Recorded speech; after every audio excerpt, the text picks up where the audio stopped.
and gentlemen, welcome to the Tapped Out Wrestling Podcast. I am, of course, Nick McDaniel, and as always, I am joined by Bubba Myron. Welcome back, folks, for another week of wrestling conversation with your favorite conversationalists, us. Well, we keep showing up week after week. Like you said, man, we deserve a Perseverance Award for podcasting when it comes to pro wrestling, man. If you get enough of the shows and get enough stamps, you get a free pizza. Okay, if you We see, are well overdue for a free pizza. That's for sure. No, man, it's, we always talk about, we do this kind of for, just obviously because we love pro wrestling. That's why we keep doing it. And, if we always say, if the fans are listening, we're going to keep doing it. It'd be easy. And here's the thing. I'm not knocking anybody. I know there's challenges, like friend of the show right now, Stephen Platinum normally covers, the indie scene here in Georgia, which we cover a little bit as well as the national. But even to that, he's gone to covering Raw and, AEW Dynamite and NXT and stuff, because there's just, it's challenging right now in this time during a content. And we did something a little different, by the way, if you're catching the show. We do want to plug it here. Coming out, actually, if you were a Patreon member, you've probably already seen it or heard it. If not, it's going to be coming out next week. So look for the post on that. It should be coming out on Monday. We did our very first watch along with the wrestler, a QT Marshall story, available on Amazon Prime Video, whatever the hell they're calling it now. We'll put the links up for that too to check it out. It was a lot of fun to do. It was very different. It was a learning experience on a different format for us, doing a watch along. A watch along for a movie. We have never done a watch along for a wrestling show. That's very popular in the podcast community, and we've never tried it, but we tried it with a wrestling movie. And sometimes it was, you just wanted to listen. I encourage everyone to buy the wrestler, find it on your Amazon. Nick will put some links down to it, and buy that and watch it. Even if you don't watch it with us, watch it with us, watch it without us one time too. Yeah. It's $2.99 to rent, $9.99 to buy. Can't go wrong. Buy the thing. So then that way you can do it double fold. You can watch it without us as watch along, or I always say watch it with us first and then go back and watch it with the audio, listening to the audio of the movie. It was really well done. Check it out again. It's the wrestler QT Marshall story. Frank Zarillo directed it. He's the one who reached out to us and was wanted us to promote it in some way, and that's kind of the way we thought, man, well, hell, we've never done a watch along. Let's try it. It's only like an hour. It's like a regular show of ours, nothing too crazy. And I think everybody would really, really enjoy it. Winner of Best Documentary at the San Diego Comic-Con. Yeah. So it's not like it doesn't have some awards to go with it, right? Yeah. Speaking of award-winning, man, let's talk about the network, man. Some big news came out this week. The WWE Network / the free version has officially hit. You get your little toe in the water. Get on there and look around. You don't need a credit card. Try it out. This would be a real good time to get rid of those free trials they give out to the full pay-per-view thing that winds up costing them money every time for the people who just joined for Mania. Yeah, you brought that up, and I agree with that. It'd be a good way to, kind of, you can try the network, but you don't get the pay-per-views.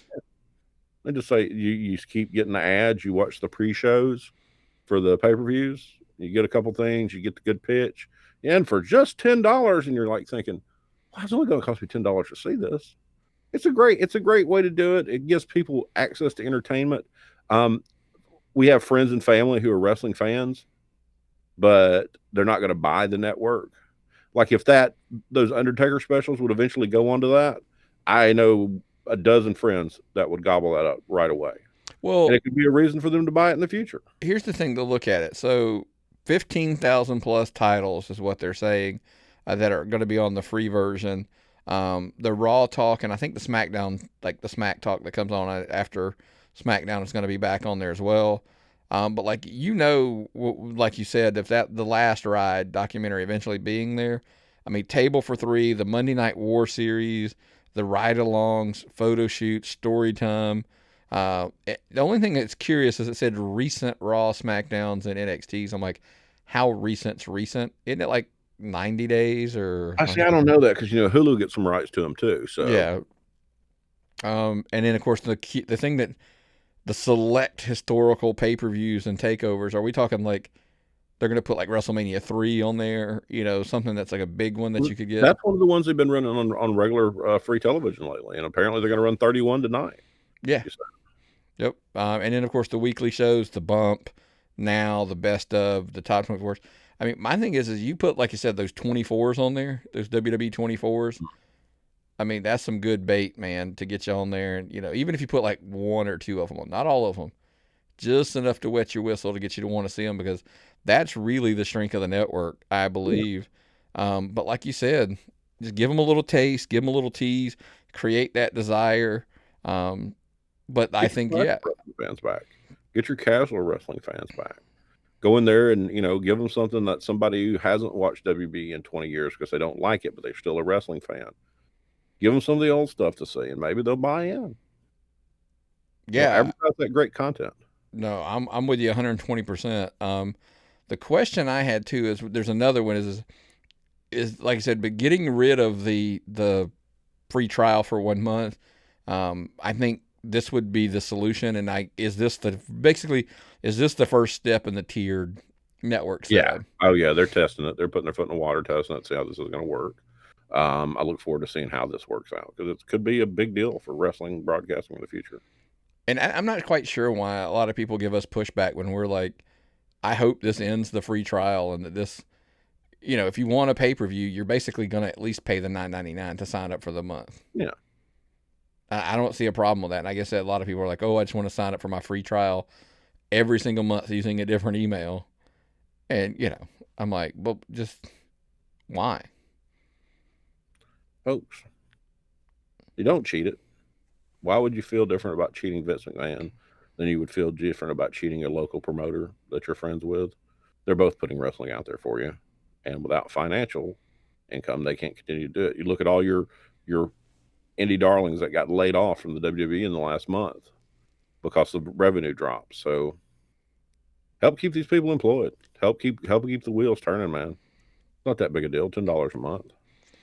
And the other piece of this puzzle is, doesn't it create a challenge for these other services out there like Ring of Honor, Impact, New Japan, where you're paying how much, and the draw back to those other streaming services become how much content does Vince and allow to slide over to this free service, and create a value of free versus paying anything for those other services, because those other services you're still paying for pay-per-views. Yeah, it's going to be interesting to see, because I looked at some of those other services back when I was following Impact. It's like, oh yeah, I can subscribe to this, but I still got to pay for the pay-per-views. Like, what the hell is that about? Why would I give you that much money and still make me pay for the pay-per-views? I think that's silly. Go with it. Let's try it out, folks. Let's just give it a shot and see how it works out. I think it's going to be a good deal for them. It should be. I think it opens up to the casual fan very much so, and can create, because let me think about it. There's a casual fan base who's clearly just kind of waned, and even if you can grab them just to watch old stuff, I mean, it's a win-win. $15, it'd probably be $15 one day. Look at Netflix. All things considered, the price increase on Netflix has been fairly reasonable since we've had it since the dawn of time. Now it seems. Well, I mean, that's my thing. For people to knock the network at $9.99, I mean, you didn't complain when Netflix crept up like $1 or $2 at a time. Mm-hmm. So, and they've been $9.99 since day one. Yeah. So I wouldn't be shocked to see that creep up, but I also wouldn't mind being a happy median somewhere in between. With, like I said, but I'm happy with a free tier, $9.99 tier. I think I'm pretty satisfied with that. It's arguably, I know people would probably maybe want to disagree, but I think it's the best streaming service in pro wrestling right now, right? By a long shot. Yeah, by a long shot. And it's, all things considered, it's fairly reliable. And a lot of streaming services, lock up times. People do have problems with it because they're streaming live events on it. That's what you have to understand. It's not like you're watching something in the past. They are streaming a live event. So you got good access to wrestling. I think a lot of people that aren't even WWE fans should have it, just so they can watch WCW, just so they can watch all kind of things. Yeah. Learn your history. And speaking of history, man, let's segue into the next topic I wanted to ask you about. So I read a good article. It was on the chair shot again. I loved it. If you haven't checked out thechairshot.com, check it out. They got some real cool like opinion pieces and stuff on it. That's where I get a lot of some ideas from and stuff. But somebody wrote an article on there about Charlotte Flair being, is she the GOAT? I think she is for women's wrestling, yes. Not because she's the best women's wrestler, not because she's the best talker, not because she's the best technician or spokesperson or whatever, but much like her father, she's a good A to A minus in every single category. And much like The Undertaker, she does what the corporation needs. So, yeah, I mean, she's her out when they need somebody at any kind of festival or show or release or anything. Charlotte's always there. But here's the thing, man. She's only been around since about 2014, right, when she debuted. I mean, that's 6 years. In 6 years, you feel like she's earned the right to be the GOAT. Like, yes, because of exposure. I don't think in the past women's wrestling got the exposure it has now. Now, you couldn't say that about men's wrestling. Okay, you couldn't. It'd be hard to say someone today is a GOAT compared back to Flair, Taker, Nick Bockwinkel, names like that. I would argue some people say that about The Rock. The Rock, yes, he's the greatest of all time. He only had like 6 to 8 year real peak window. Mm-hmm. So good mean, that was his entire run. She's not done yet. No, she's a great heel, totally believable heel. People love to hate her. She's a good worker. She takes those high spot Jeff Hardy dives and stuff. She's entertaining. And the thing is, they put her in a match and trust her, and the match is going to be good. It doesn't matter who she's in there with. She can, and they know what she's going to do, know what she's capable of, and she's apparently very well thought of with the McMahon family, and that's about all that matters, Well, like you said, I mean, she excels in promos. Her ring work solid. I mean, really, really top notch.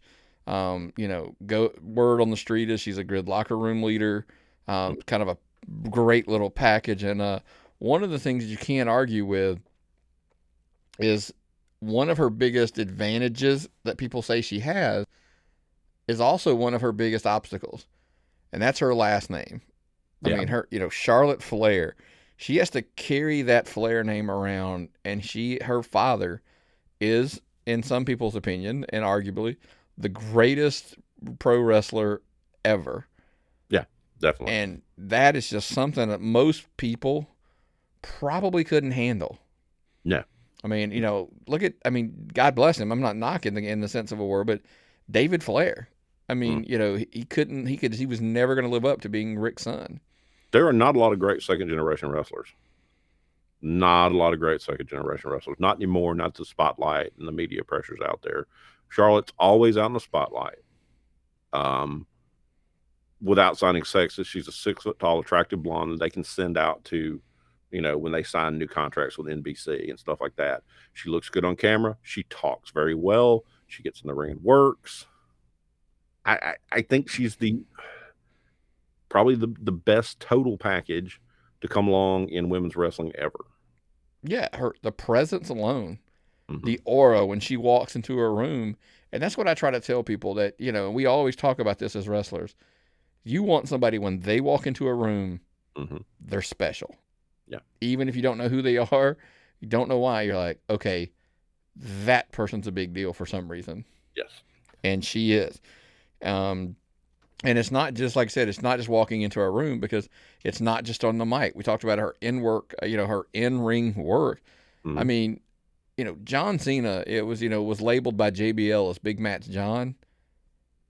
I would argue that, Charlotte's right there with him, because when she's put in a big match, 9 times out of 10, she's going to deliver. Now, we know that, there were moments where, like, remember the Hell in the Cell that kind of didn't really go. But here's the point. That match should have never happened. It was the first women's Hell in the Cell, though. Yeah. Was the first men's Hell in the Cell perfect? Yeah, it was. It was pretty good.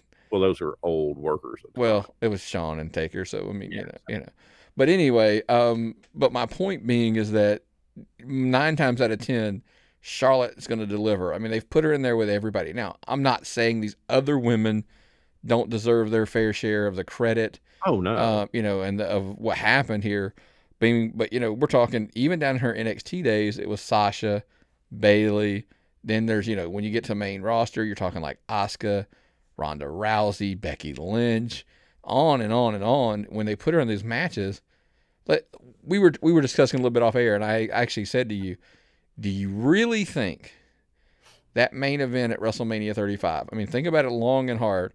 And this is for fans as well. If you agree or disagree, let us know at TappedOutPod, tappedoutpod@gmail.com. Facebook, if you're watching the video, comment right below. Do you honestly think that the WrestleMania 35 main event with Rousey, Becky, and Charlotte would it have been just as good? Really, honest with yourselves, would it have been as good if it was just Ronda and Becky one-on-one? It could have been, but the fact they put Charlotte in there for insurance. It was the first time the women had main evented WrestleMania. Charlotte is your insurance that you're always going to have a good match and things are going to work out properly. Her father can call matches better than anyone. I guarantee that's what she does too. The scariest part of that whole thing is exactly what we just said. I honestly, the first thing I said was, well, they had to have a ring general in there to help run it. No slight to Becky. Ronda was still like a year in. Yeah. So you can't say that she's a ring general at that point. Mm-hmm. But then I'm like, well, shit, I guess though. But really, Charlotte had only been there for like 5 years at that point. Yeah, but she was born into it. But she really wasn't. That's the scariest part. She really didn't want to be a wrestler until Reed passed. Yeah, but she'd been in the community. She'd been in the wrestling family. She'd been along for shows. She trained as a gymnast all her life. She's always been around sports. But I mean, to be a ringleader, to be, to take charge in the ring and call matches and get the psychology and it's just a gift. I mean, it's clearly something that was gifted, so honestly, right now, she is head and shoulders above everybody else. And I know that some people push back on that. And some people try to say, what about Sasha? What about Asuka? Could make a leg argument about saying, she's won every title. Like Charlotte's won the Raw, the NXT, and the SmackDown title. Asuka's won all of those titles. Plus, she won a Rumble. Plus the tag team belts. Tag team division is the only belt that she holds that Charlotte hasn't had. And I don't know that she ever will. No. We've got somebody that saying she's the best doesn't take away from the others. She augments the others. She helps the others. When you see somebody get a match with Charlotte, that's their big match. That's the match they're going to use to promote them. That's the match, and Charlotte's going to give them a great match, and it's going to look good, and there's not going to be any complaints about it. So, I mean, she's insurance. She's the backbone of the women's division. I agree with it. She's the most well-rounded female wrestler in the world, and that's just my opinion. Yeah. Agree or disagree, we've said. If you do, share us your thoughts at TappedOutPod on social media, tappedoutpod@gmail.com, and, of course, in the comment section right below if you're watching the Facebook video. Man, let's move into something that's a little tricky here. Lots and lots of notes in this one. And now, by the way, we always, full disclosure here, we generally are taping on Tuesdays or Wednesdays now. So we talked about this before. So we're taping before this week's episode of NXT and AEW air. So anytime, we're always going to be about a week behind on the AEW NXT conversation. But let's be blunt, it's really the only day that works that you're going to get, because you're always going to be behind on one of your wrestling shows or not. Because if you waited till Thursday, well, then you're a week behind on SmackDown. So it is what it is. So be clear on the dates. The ratings we're about to discuss were from AEW and NXT, but they were the May 27th episodes. So of both of those shows. And I'll tell you why there's good and bad, and it depends on what I tell people. Reading into numbers, you can make them say what you want them to say, so be real careful. But I'm going to pull up some numbers here, and we're going to talk about them for a little bit. These are the numbers by the quarter hours for the May 27th Dynamite and NXT episodes. And The averages, it's not. This isn't on here just because that's the quarter hours. But the AEW was 827,000. It's up about 18%. They did beat NXT. NXT was 731.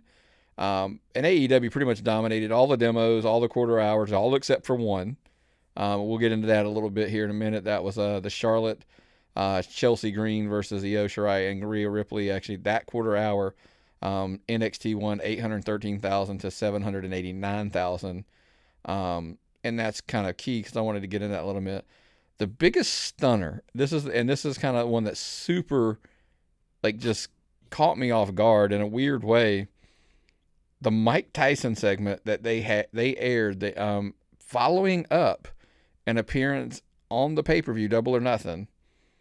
The Mike Tyson segment, yes, everybody should be happy. It drew 822,000. But I want you to look to the right of that where it says 822,000 viewers. It was actually down. They lost 47,000 viewers in that quarter hour from the previous hour, which was the Battle Royal and the Stadium Stampede highlights from Double or Nothing. So the that was their peak, was the Stadium Stampede highlights in the Battle Royal. And it just really kind of caught me off guard a little bit. So, Mike Tyson an additive? Was Mike Tyson a valuable commodity? Was bringing Mike Tyson in seen as something that would attract younger people? They might not all know him as much. They might realize the WB did it before. There's a million reasons that could have been different like that. It's just people are so fickle right now in wrestling. Now, and so here's the thing you're asking, where did they? Because if 47,000 people stopped watching Dynamite in that fourth that Q8, basically the last quarter hour of the episode. If you go down to the Q8 of the NXT tape of the show, Matt Riddle and Timothy Thatcher in the Fight Pit match, which, by the way, I think I'm not really spoiling anything, saying we both thought that fight was realistic. It was very physical and was very well done. Yeah, that was a great match. Maybe your wrestling fans wanted to see that match. It still wasn't the highest number that NXT had, but they had that hour, that quarter hour, they were up 34,000. So did 47,000 people leave AEW and jump over to NXT to watch? Now, they still beat them. By all full disclosure, they still beat them 822 to 678. But did those people jump over to watch the wrestling match? Could have. It could have. People could have gone to bed. It's 11 o'clock Central, and then it'll go on, and the times it gets later and later as you get to the other side of the country.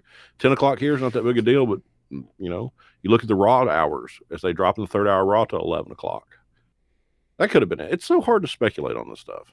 Right. And then the only thing I did want to, and this would be my only major criticism of Dynamite, because they won the night and so forth and so on. But my major criticism is, why did we not get any hype or introduction for the guys that were with Tyson that segment? I know lots of people don't know who they are. I mean, but we're talking, Rashad Evans, Henry Cejudo, and Belfort from MMA. I mean, Henry Cejudo had just retired like a couple weeks ago. He was he was like a 2 weight class champion. To understand like why these guys got no pub coming out, you would have gone. And this, I'll tell you this, it's funny. For this segment to have 822,000 viewers live on television, to me shows the total lack of advertising on this segment, because since that video has been put on YouTube, it has done about 3.3 million views as the time we were recording. So clearly the word got out there that these guys were on there, and people have watched this Tyson segment. Sometimes it seems like they're bad at like promoting the things they need to promote the most, the stuff that are their best things or their great assets. You pay these guys money to come on. You got to get something, get some promotion into it. Right. I don't know what the rate. I don't know what the go-in rate is for Mike Tyson. I don't know what the go-in rate is for Cejudo, Belfort, and Rashad Evans. But for them to be on TV and that segment to go down, That's not a good investment, especially when you didn't advertise it. Nope. So now, and there may be things I don't know, like maybe they didn't pay those guys at all. Maybe they did it because they wanted to do something with Tyson. I don't know, but if you paid them, you overpaid probably. Yeah. So hopefully they capitalize on this. Though there's been the grumblings and the rumblings of there will be a Jericho Tyson segment down the road, whether it be a match or something, confrontation or something again. That would be cool. Hopefully they'll get something out of it. But I'm not negative on any of this. One of the positives of this whole thing is the numbers were up across the board for both promotions. Yeah. I mean, look at these quarter hours. You've got some good sizzle, some good quality matches, some good entertainment. Because that Stadium Stampede stuff, I know they showed highlights of it. How could you not be entertained by that? That was fun. And I know a lot of your hardcore, serious, old school wrestling people have shit all over it, but I had fun. They didn't shit all over it when Matt Hardy was doing it in TNA. It was the same thing. It was just goofy stuff. Wasn't anything wrong with it. I get that some people don't like that kind of stuff, but for the most part, it seemed to get over pretty well. I enjoyed it. And I'm not really Mr. Theatrics as much as a lot of people are currently, but I mean, seriously, it was entertaining. What do you want? What do you want, wrestling fans? Yeah, I mean, hopefully it'll draw some new eyes to the right. I mean, some people that just watched it, that were entertained. It wasn't just wrestling; it was entertaining. And if you liked, more of the physical stuff, like I said, NXT was doing a killer job over there, knocking it out of the park. I will say this though, to be all fair, I'm hoping the numbers stay consistent and on the climb. They really got lucky last week. They were going to be up against the NASCAR race. But it got pushed to Thursday due to weather. Didn't hurt them at all. I think it helped them tremendously, it being moved. A lot of your crossover NASCAR and wrestling fans are the same people. Yeah. So that's just my opinion. And, some other things they followed up on NXT that seemed to be pretty cool, right, is Cody is your new TNT champion. We've had our conversations about the title itself last week. We're not going to get it back into that. About it not being done. I mean, but whatever. That's not a big deal. How cool is that? That we have a TNT title, like a television title. They're improving the belt. They're giving you something, and now you get Cody Rhodes' basically open challenge. Why they put that belt on Cody and stop what's his name's giant momentum? Blah blah blah blah. Well, we see why. Cody was the right guy to put the belt on. Look at it. Yeah, I mean, instant credibility, right? Yep. Archer's got the credibility, but it was pretty much going to be more of instant credibility in the wrestling bubble. Look, let me backpedal up and say, I was the first one last week that said Archer I thought should have won, but I'm a wrestling guy, so I thought Archer should have won just from the attitude of he was getting a lot of steam. He was a big man, and and then whatever. But now that he doesn't have it, I love where they're going with Cody as champion. The open challenge just opens up, so much. I mean, and let's be blunt. Okay, let's get the obvious out of there. It's essentially the John Cena Open Challenge with the U.S. title. It's just going to be with the TNT Championship, right? And it worked. These kind of things work. These kind of things not only elevate Cody, but they're going to elevate talent that comes out. They're going to be people getting chances. You're going to be getting good matches. You're going to get to see a variety of talents because he's defending against everybody, not just AEW folks. So you could see a Jeff Cobb. Okay? You could see somebody from TNA. It's a lot out there. It's a lot of possibilities. Right. Because, I mean, like, best way, so full disclosure again, we're recording on Tuesday. This week, he was going to wrestle Jungle Boy is the first contender. Give him some exposure. It's an opportunity for Cody to promote and give opportunities to these other guys that haven't had a chance. Because let's be blunt here. At the top of their roster right now, you're talking Moxley, Brody Lee, Jericho, Cody, Dustin, MJF is probably the top heel they have. across the board, the majority of their guys, and I don't say this like I know a lot of people think, but most of those are what the casual fan would call a WWE guy. Well, you couldn't just go out there and shop for talent and not pick up WB guys, because that was the only wrestling company forever.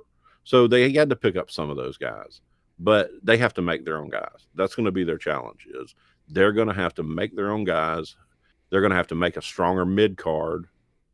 Okay, you can't have main event matches all through a 2-hour show. If you're going to get another show, you're going to need an even stronger mid card. So, folks, there's a lot of stuff you can do in the future that this challenge could help you promote. So, well, and that's just it. I mean, guys like, and I'm not even saying these guys aren't, these guys aren't need to be made. I mean, but I mean, it's a chance for Cody to have some great matches with some younger talent. I mean, think about it. That's essentially what happened with Darby Allin. Yep. He had that really good match, and all of a sudden, Darby Allin's on everybody's radar. Yep. So let's do that. Now, there are also some other intriguing matches, kind of going back and forth with heels and baby faces. I think because that fan base wants to see like really good wrestling. So two good heels, two good baby faces, I think works as well. Although they're not super concerned with baby faces and heels, they say. Me personally, I haven't invested in it. We just talked about the documentary. I would love to see QT Marshall get a shot at the TNT Championship from Cody and see those two go and have a good wrestling match. Because we know QT can go. Oh yeah. Those are two really talented guys. That would be awesome to get to see that. Yeah. And a personal favorite, a local personal favorite. So I'd be happy about that. I mean, we all loved that Dustin Cody match. Yep. Back from the early pay-per-view, right? So, I mean, to see them actually have a wrestling match that wasn't a bloody mess, that would be cool for the TNT title. Because, because at that point, it creates an environment where the titles mean everything, and they mean so much that even a brother would wrestle a brother for it. Mm-hmm. Even QT, who's a buddy of Cody's, come on, man, just give me a shot. Or Cody stepping up and saying, you deserve a shot. Yeah, you deserve a shot at this.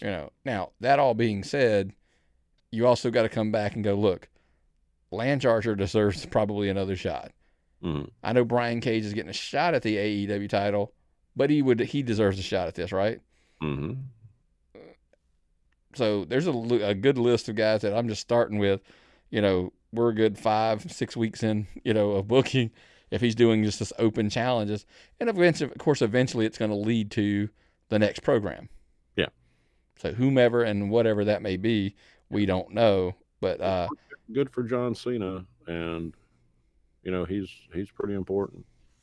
He makes a lot of money. He's really over. Sells a lot of T-shirts. And in the end, he put Kevin Owens over with it. Bingo. I mean, now. Ugh. What they do after that, that's up to, the promotion and the booking and so forth. But I think it's a great opportunity for some guys to get the rub from Cody because, look, we've said it once, we've said it 100 times. There's a loaded talent at the top. Matt Hardy, the Elite, all that kind of stuff. But once you kind of go down, there's a lot of that underlying talent that needs a little development. And a match with Cody on national television and a good showing would go wonders for for the long term for their look. Definitely. Speaking of looks, good and bad, we came across an article, and I can't even pronounce it. It was like a blogspot, WordPress.com something article. It was something that we both saw and just chuckled at because it's good or bad. It was it grouped. There's 15 types of pro wrestling fans, and where do you fall? Now, we're letting you know you're probably going to fall in more than one. Oh yeah, definitely. Because we caught ourselves saying like, "Oh man, that's us. That's us." And wrestling fans develop over different times of their life, and they fall into different categories here. I was a casual for a long time, and then I was a hardcore fan. Then I'd slip back out and be a casual. I've changed different. How much wrestling I watch so much over the years is not even funny, and I think that's kind of how the business goes. Yep. But this is a good little good little story to people to pay attention to. Yeah, and we're not going to like spend forever on each one of them. We're just kind of give our thoughts on them because let's start with number one, and that is the casual fan. That's your. I mean, I always tell people that's the kid who his mom lets him watch, and he's and he might be 9, he might be 13, who knows. But and then of course there are adults who are casual fans who just sit there. They don't read anything on the internet. They don't read. They just literally turn the TV on when it's on, and they watch what they watch. Yeah, you used to have friends come over for WrestleMania that were not all year round wrestling fans. Absolutely. Yep. And that's just to me, the casual fan base that you can capture. That's the fan base that separates you from. And we've had debates for how long. If AEW's hanging around that 800 and something thousand, if that's your diehard fan base, and WWE, even on they're doing terrible, they're at 1.7 million or whatever. Okay, that's still 900,000 to a million casual fans that are making that gap up every week watching. Yeah. And they're buying stuff on your WWE shop.com. Because you put a sale on around every show, and then you hype it during commercials.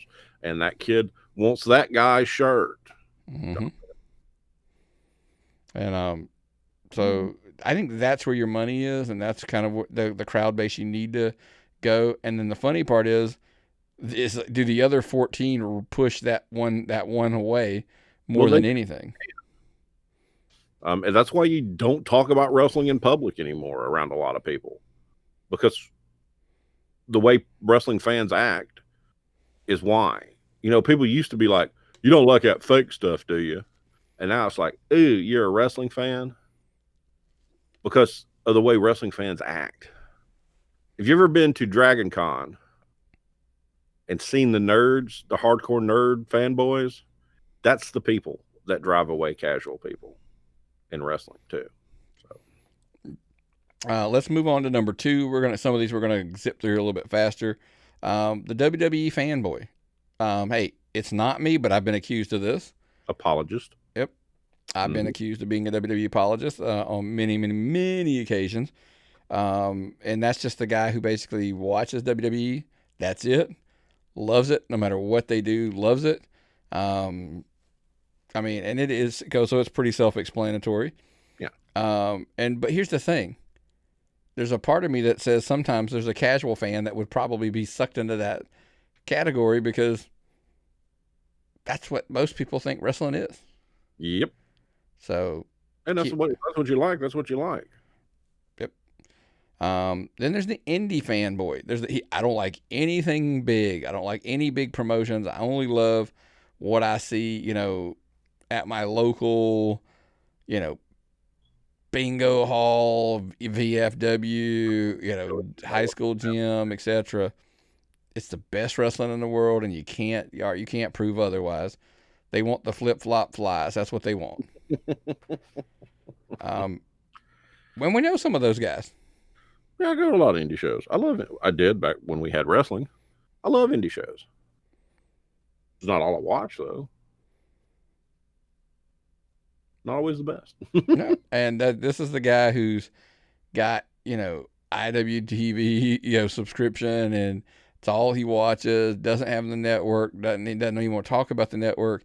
He's too busy just wanting to, watch the most obscure promotion from somewhere that wrestles in front of like less, for like 50 people, but it's awesome. Yeah. There's this one, we know one or two of these guys. I only watch New Japan. This is the one I'll never fit into. Nothing against the wrestling. It's great wrestling. It's just not my wrestling. So I don't understand it. I wasn't born and raised on it, watching it on TV as a little kid. So it's just not for me. It's weird in my opinion, but it's still good wrestling. Oh yeah. Not mine. Now from the crowd that seemingly you'll never find good wrestling on anymore is the old IWC, the Internet Wrestling Community. It's just a community. And here's the thing. We get accused of this, and it's really not I do not fit this category. I almost fit the next one because its counterpart is the number 6 is the anti-Internet Wrestling Community, who basically hates the Internet Wrestling Community and everything it stands for. I don't like the hate of the internet wrestling community. I don't like the kind of people that go in there and bully wrestlers, like the Hannah Kimura. I don't like the people that go in there and criticize everybody. I don't like the people who criticize people's appearances and just be jerks about things and fight down from their parents' basements. Am I total anti IWC? No, but at times I lean that way a lot. Oh, very much so. I mean, it just happens. I mean, I wish there was a way to say that I wasn't, but at times I find myself, like you said, I mean, it just, the vitriol that you have on there is just amazing. And I'm like, okay, that's whatever. And sometimes it falls under this number 7, the fantasy booker, where basically they trash anything and everything. Mhm. And it's like, I could have booked it. I would have done this, or I would have done this. Not really. Like, hindsight's always 2020 after the fact. You knew that wasn't going to work, so you'd have done something else. Well, what if that didn't work? You might have done what they said the first time then. So, but fantasy booking's a fun part of it. I mean, we all like to say like, oh, what I would have liked to have seen or I would have done. I just always get drove. I always get drove batshit crazy when I hear they should have done this, or this is why it didn't work or whatever. I'm like, maybe, but but at the same time, even I'm real and go, there's a reason there's people in those jobs and I'm not. Yes. So Yes. I don't go to your booking meetings. You don't come to my district meetings at right. work. Number 8 is actually one of the ones that I cannot stand the most. It's actually, no, not one of. It is the absolute worst. As a father of 3 daughters, this category creeps me out. Oh yeah, these mashers, molesterators, touchers, get a picture with a woman and hug all over them type guys. And even just on my thing is this falls on even some internet crowd where they're just putting pictures up. There is a and I'm not going to give it out because I'm not giving them any publicity. There was a thing that came across my feed. I don't know how, because somebody was sharing it, but there's a group that has like hottie, like 2 girls, and you vote like 2 wrestlers and who's the hottest. And I'm like, look, I get it, but you're literally finding the most scantily clad bikini shots you can find of both, and that's what you're putting on the internet. Or there's a guess the booty. I've seen that one. And that one just like, come on, man. What does that have to do anything with their wrestling ability? Now, no. I'm full disclosure. I'm like, you can look at her, like, I can sit there and look at a female wrestler and go, she's attractive. Or I could even say she's hot. But I mean, I don't sit there and like go into full thirst mode of like, like. I don't, well, I'm old. And I'll be honest with you, I just think these people out there putting their lives on the line, they don't deserve any different level of respect than the men wrestlers do. I'm a grown man with a daughter. I've got daughters that are as old as some of these girls that are in this ring. Yeah. That's why I tell people, like, do you want that to be your daughter? Do you want somebody to be, no, you don't. I've got a lot of pictures with female wrestlers, but I do not touch them because I wouldn't want to be touched. Yeah, I agree. It's just the most disgusting one out of all of them, if you ask me. Number 9, the airport greeter / hotel greeter. Stalker. Yeah, let's call it what it is. It's a stalker. I'm going to go to the airport and I'm going to try to catch them and get a picture with them or blah, blah, blah. I mean, now, I always say when I read hotel, I was like, okay, WrestleCade you got to take out of the equation because that's kind of what the whole event is. Well, that, and also, I mean, we kind of hang out in the lobby, but we're not bothering people. Right. If somebody stops by, we talk to them or give them some pizza or hand them a beer or buy them a drink. Absolutely. We don't run down and approach people. No. Yeah. No. But that's just, to me, like, that's number 2 probably on my creep list of stalker to get an autograph or whatever at a hotel. Pay your $10 or $20 for an autograph, just like you should, because it's their property and they need to make a living too. Well, an autograph is their physical property. Yep. There's pictures, their appearance, their likeness is their property. You should purchase it, not steal it or beg for it. Absolutely. Number 10, business expert. That's me. I mean, it's, I get it. And it is, I'm fascinated by business. I mean, it's what I do for a living. I mean, it's all about business. So it is what it is. But that all being said, I get, look, I don't claim that I could run WWE, No. but at the same time, I'm stunned at the level of, or the lack of knowledge of a lot of the wrestling world when it comes to business and how things work. That stuff kind of surprises me. That's when I throw in my opinion. We just had that comment about AEW not promoting the whole Mike Tyson with those MMA guys thing. That was a business decision, and it looked like a business fail to me. Sorry. Well, I just mean even from the state, with the furloughs and the, the stuff that went on. I'm like, look, it's a business. This stuff has to be done. People didn't understand like event insurance. People didn't understand, I'm like, okay, that's a business process. Mm-hmm. Those are the kind of things that are scary. Like here's one from you. Wrestlers, you hate negotiating your price constantly. Well, get a rate sheet. This is what I cost. Put it out there. Get a resume. If somebody says, nah, I can't pay you that, don't take the job. If your time is worth X amount of money, don't take the job. Anyway, we're not going to sidebar because that was a total, I don't want to get into a topic. But that's the kind of stuff I'm talking about that when the business experts, that's why I openly tell people I fall into this category and fully accept it. Just like the next one, podcasters. Well, gee, guess what you're freaking listening to? You're listening to a podcast. Or videocasters. Or a video podcast, whatever. So, obviously, and you're right. Everybody has a podcast. Everybody's got a video. For crying out loud, there's an episode. There's a podcast that the name of it is Everybody Has a Podcast. And it's true. And coronavirus is to podcasts what tax refunds are to shitty promotions. Okay. Everybody got bored. Everybody decided to start a podcast. They'll be gone when the tax money's gone, basically, folks. This shit is hard. Try it. Dive right in. 100%. It's not, I tell people, it's not hard. It's just hard to stay consistent. Yes. And that's why I admire, like, hey, say what you want about Stephen Platinum. He's hanging in there. Yep. He's plugging away, and he's been doing it for over a year, and that's it. Most people are gone within 6 months. But hey, everybody's got a voice to a podcast. But at the same time, sometimes it's the IWC getting a podcast where it can just be blah, right? Which is going to fall into one later. Number 12 is Uncle Dave's crew. This is the crew that cracks me up. Uncle Dave is never wrong. Uncle Dave, his opinion is the gospel. First and foremost, before you say that next sentence, kudos to Dave Meltzer and Brian Alvarez and all of those. I'm not, by no means am I jealous of their success. Kudos to them. They have made an empire as far as wrestling journalists go. Kudos. I'm not hating on them in the least. And I'm going to tell you something that I've learned from the podcast. The longer you stand around and talk about professional wrestling, the more people listen to you. And Dave's been doing it almost as long as anybody else has. So he has become the expert. And the longer he does it, the higher level of expert he attains. Is he right about everything? No. Does he talk about his feelings a lot more than he used to as far as how he likes things?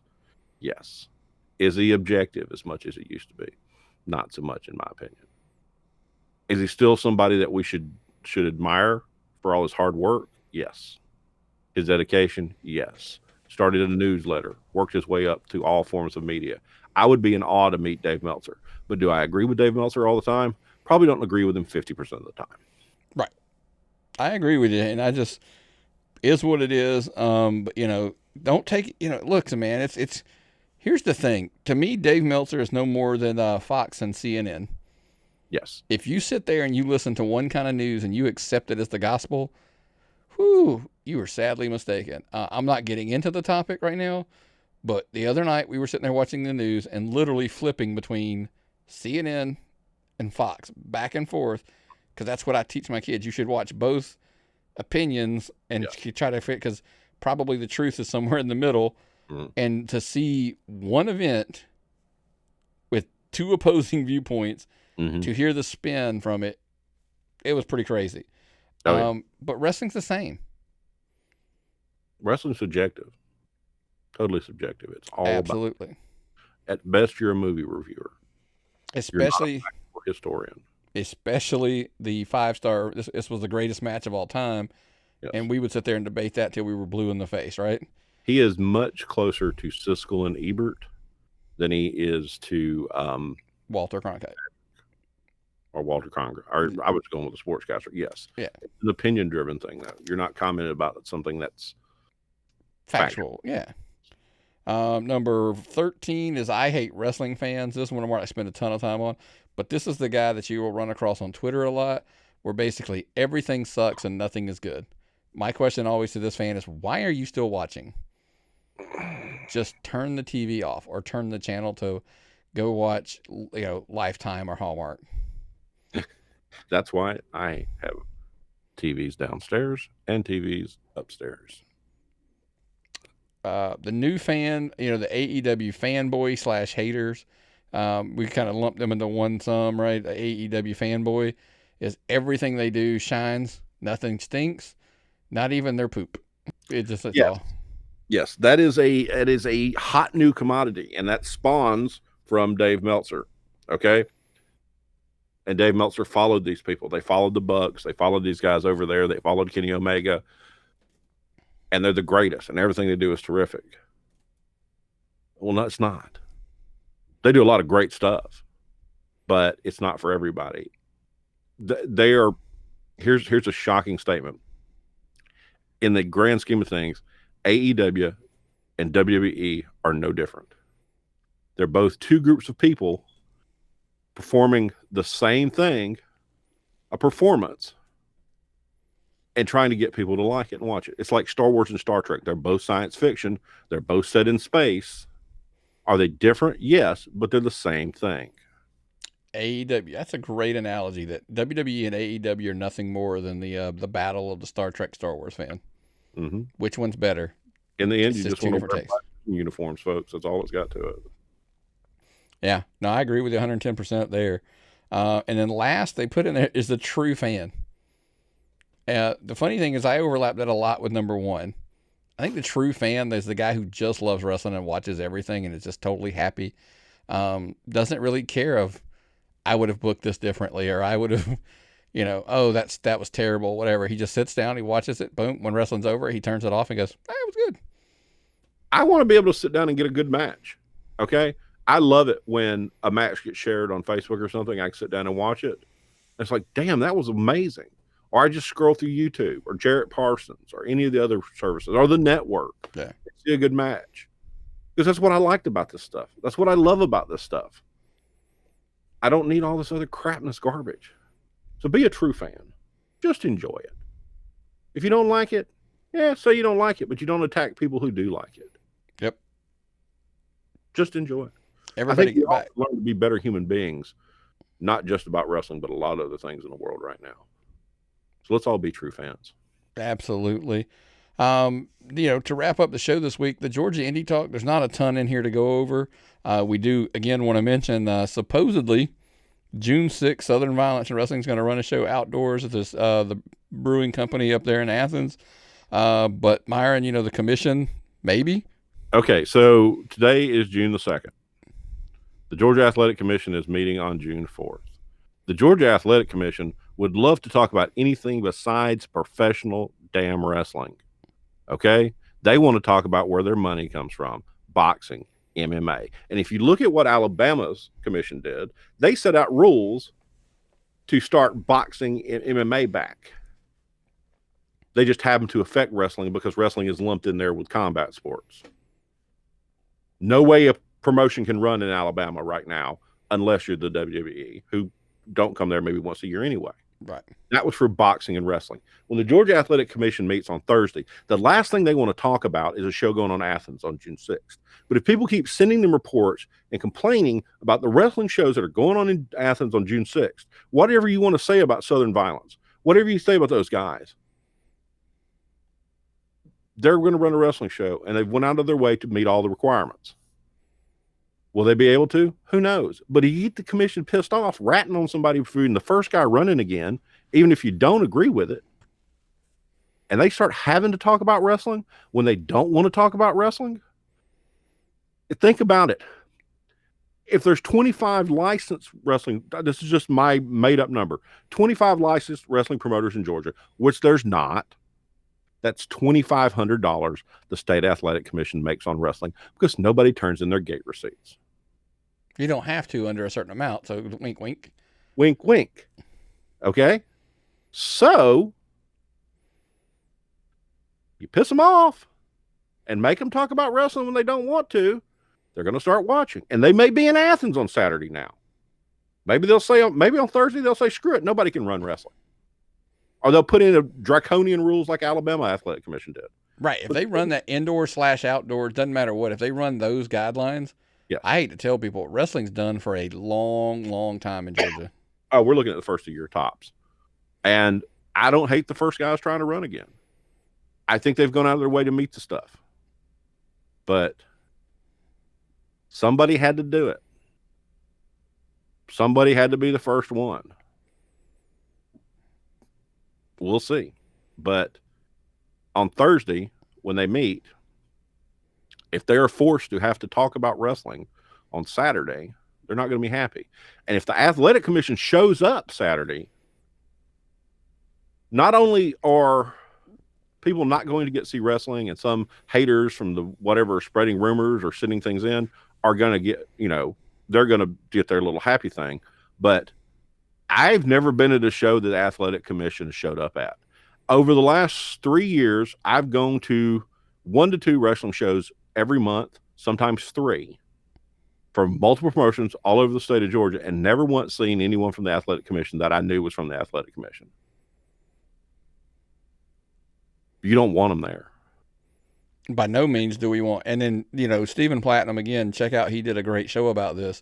It was tangled up with another topic, that wasn't good to handle everything together. Yeah, it was the platinum lining. Definitely want to check out. Every cloud has a platinum lining this past week, and you definitely want to check it out. It's got a lot of breakdown on there. And he's right. If the commission gets involved and starts cracking down and starts wanting their money, and they want to start to put guidelines and whatever, they will financially make it where independent wrestling is just not a viable business. No. And especially when we are already massively under the concerns of, right now, we bluntly said, like, the number one promotion in the state of Georgia, Southern Honor Wrestling, has said they're not running again until there are no restrictions on the crowd. Yep. We don't know. That could very well be the fall/winter/end of the year. And I'm terrified a lot of promotions won't survive this. We're not talking about the regulations. We're talking about comeback at all after this. Right. Okay? There's going to be a lot of wrestlers you'll never see in a ring again. You're going to see retirements announced. Just because you if you think you're going to call the athletic commission out to inspect someone else's house and not think they're going to come inspect your house later, you're crazy. Yeah. I want wrestling back. I want wrestling back safely. I don't want to get coronavirus. No one here wants to get coronavirus. From what I've read about what they're prepared to do in Athens, it sounds pretty decent. Sounds like they have a plan in place. We'll see. So wait and see. I mean, are we going to show up Saturday? Say we go to the show and be turned away at the door? I think Larry from Georgia Wrestling History is supposed to go. We've talked about it. We're not nailed it down 100% yet, but we've talked about it as well. So we'll have to see. I mean, it's a ever-changing world, and we're just gonna have to see how things pan out, and it'll be something maybe we can talk about next week. Yeah, we'll see. It'll be definitely a topic we address next week here on the Georgia Indie Talk section. But hey, that's gonna bring us home almost. I want to plug one more thing. Don't forget, man, if you the wrestler, a QT Marshall episode, we're gonna drop it on Monday. But if you were a Patreon member at patreon.com/tappedoutpod, you could already be watching it. I watched it for a few days now at this point. If you're watching this video or listening to the podcast, patreon.com/tappedoutpod, watch along. It's a little over an hour of the, and I'll put the links up, by the way, as well, where you can purchase or rent the actual episode or the documentary itself on Prime Video. Check that out. Always looking for good ways to support the show. We appreciate it being all of our Patreon members. But of course, man, we always tell you, hey, subscribe. That's a great way to support the show as well. Apple Podcast, Player, FM, iHeartMedia, Spotify, Google Podcasts, wherever you listen to your podcast, we ask you subscribe and give us a 5-star rating and review. any of those. And of course, lately, I mean, we're starting to, hey, look, why not go ahead and surprise everybody?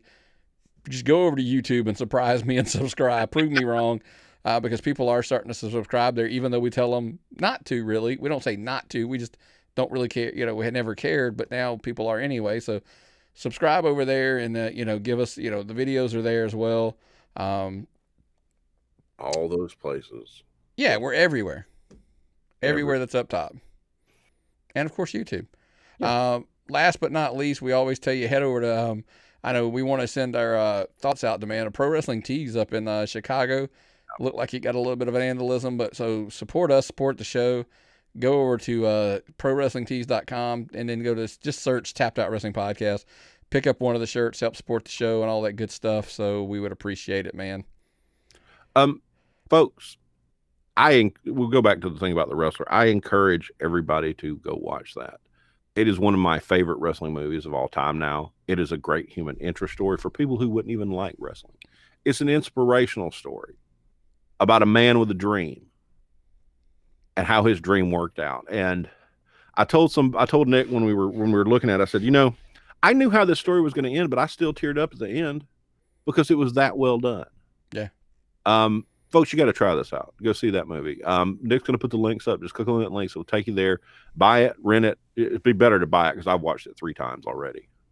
So, absolutely. Well, unfortunately, we're already past the hour mark. So, of course, that means, unfortunately, Danny Jordan will not be able to join us this week. So we do apologize. Hopefully she'll be, we'll get her on next week. Hopefully, we'll reach out and see what happens. But, that being said, you got anything else, man, before we get out of here? I got nothing. Well, what's the old saying, brother? If I've got nothing and you've got nothing, what time is it? It's time to tap out.